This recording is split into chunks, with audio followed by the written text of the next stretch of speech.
What's going on, guys? Today we're going to be replacing the front axle on a 2007 Chevy Impala. My name is Rick Burrows. You're watching Fix It Rick. So let's fix it. Using a 19mm socket, you want to turn each of these lug nuts just a quarter of a turn before you lift it off the ground. That way when you lift the car off the ground, it'll be much safer to loosen them and remove the tire.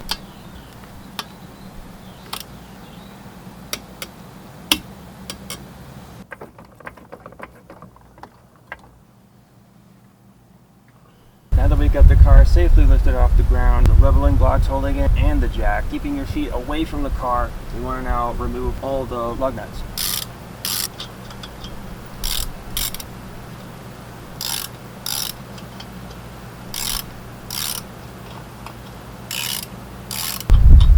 Okay, so again, your feet being away from the car, grab the tire from the side, and then pull it off.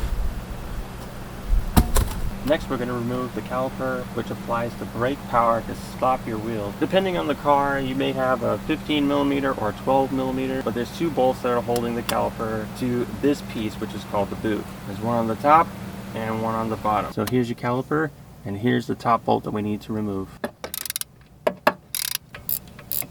Don't remove it all the way because we have to remove the bottom one, and if we remove both of them at the same time, the caliper might just fall off. So here's the other bolt that's on the bottom. We're going to remove this one completely.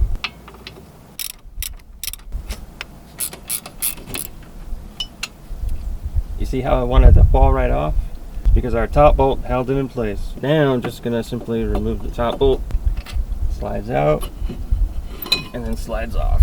Now for this next part, you want to make sure that your car is nice and cool to the touch, because when you grab the rotor, you slip it off. You want this to be nice and cool. Next, we're going to need to remove this bolt right here, but you may need to use some rust penetrating oil to get in there, loosen it up, because I tell you what, if this is all rusted up inside, it's going to bind up and you're not going to get it off. So to get a can of this rust penetrating spray, I'm going to leave a link in the description below so you can go ahead and buy it. So the size socket I'm using is a 36mm.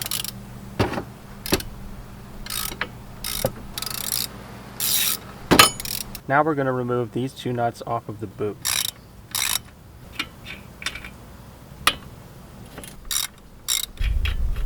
Next, take a hammer and then smack it out. And wedge this out of there. Now take a hammer.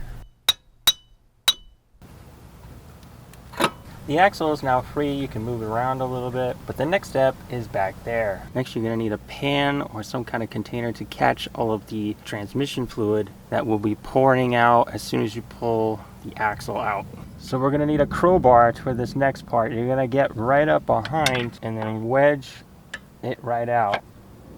There we go. We're going to take our new axle, we're going to slide it right over this. You want to get it as straight as possible. And then just like that. Taking the other end of your axle, go ahead and wedge it back into place. So to realign these holes, it can be a little tricky. You can pull them out.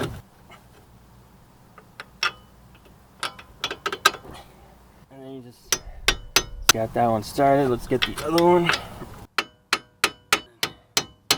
And we'll put the two nuts back in. Put the two nuts back on.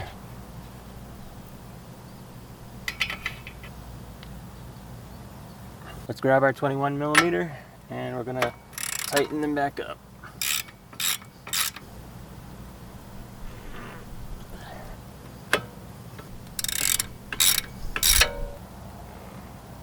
Now let's go ahead and reconnect the sensor that's connected to the hub.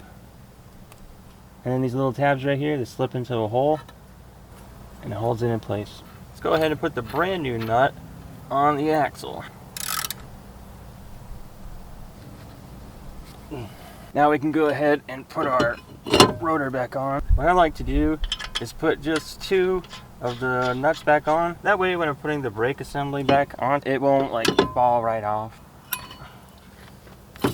Now that we have the caliper back on there, let's go ahead and put the top bolt back on. It helps to wiggle it around.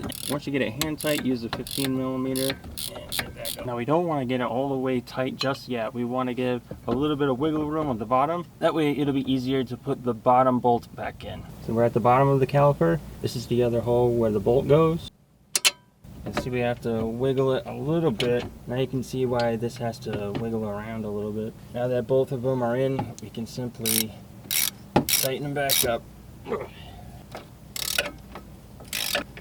And we're just tightening up the top one. These angled extensions are really helpful. All right. Now the next part is simply putting the tire back on. So I got a flat tire in the trunk and I had to put a spare, and I have to have a spare on. I tell you, today has been real beautiful in Texas. It's kind of cloudy and dark, and oh, no sun has been beating down on me today. Thank you, Lord. Thank you, Jesus. 19 millimeter.